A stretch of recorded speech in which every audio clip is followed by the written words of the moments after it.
For God sake don't do this.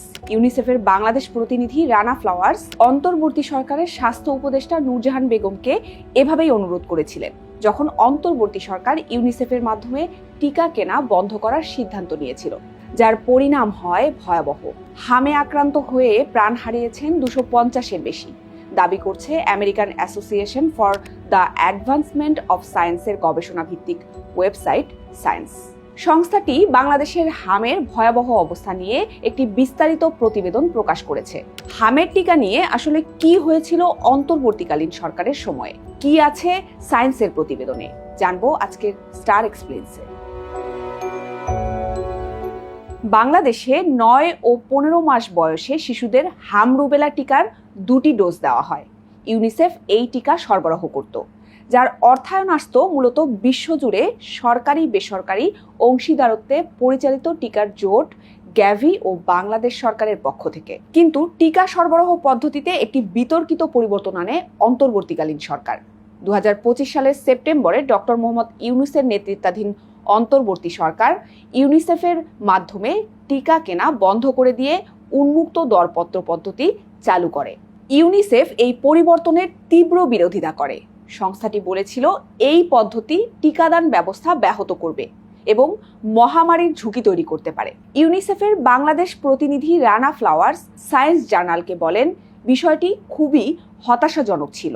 অন্তর্বর্তী সরকারের স্বাস্থ্য উপদেষ্টা নূরজাহান বেগমকে তিনি অনুরোধ করে বলেছিলেন, for God sake don't do this, কিন্তু সেই অনুরোধ শোনা হয়নি। দরপত্রের মাধ্যমে টিকা কেনার প্রক্রিয়া আমলাতান্ত্রিক জটিলতায় আটকে যায়, ফলে টিকার মজুদ ফুরিয়ে যায় এবং বন্ধ হয়ে যায় নিয়মিত টিকাদান। সরকারি তথ্য অনুযায়ী 2025 সালে মাত্র 59% শিশু হামের টিকা পেয়েছিল। চলতি বছরের জানুয়ারিতে মিয়ানমার সীমান্ত সংলগ্ন রোহিঙ্গা ক্যাম্পে হামের প্রাদুর্ভাব শুরু হয়। তা খুবই দ্রুত 54টি জেলায় ছড়িয়ে পড়ে। আইইডিসিআর এর সাবেক প্রধান বৈজ্ঞানিক কর্মকর্তা ASM আলমগীর জানান, টিকার অভাবের পাশাপাশি ভিটামিন এ বিতরণ কর্মসূচি 3 দফা বাদ পড়ায় শিশুদের রোগ প্রতিরোধ ক্ষমতা আরও কমে গেছে।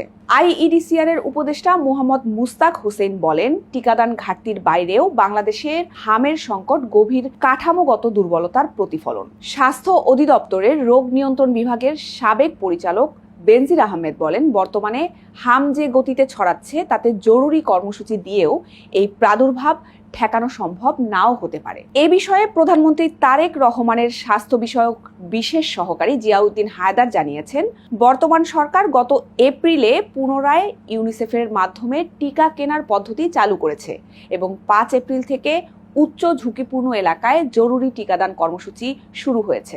হামের এই পরিস্থিতির জন্য ক্ষমতাচ্যুত শেখ হাসিনা সরকার ও অন্তর্বর্তী সরকার উভয়কেই দায়ী করেছেন প্রধানমন্ত্রী তারেক রহমান।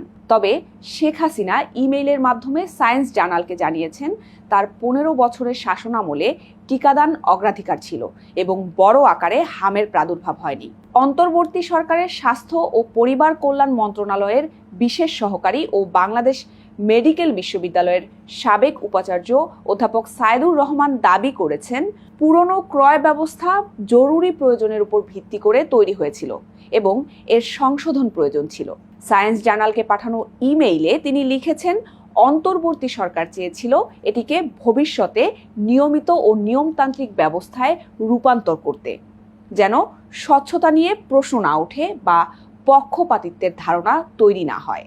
আগের পদ্ধতিতে কি ভুল ছিল সে বিষয়ে প্রশ্নের উত্তর না দিলেও অধ্যাপক সাইদুর শিশুদের মৃত্যুতে শোক প্রকাশ করে লিখেছেন, হামের মতো সম্পূর্ণ প্রতিরোধযোগ্য রোগে শিশুদের মৃত্যু হৃদয় বিদারক। আর অন্তর্বর্তীকালীন সরকারের স্বাস্থ্য উপদেষ্টা নূরজাহান বেগম কথা বলতে রাজি হননি সায়েন্স জার্নালের সাথে।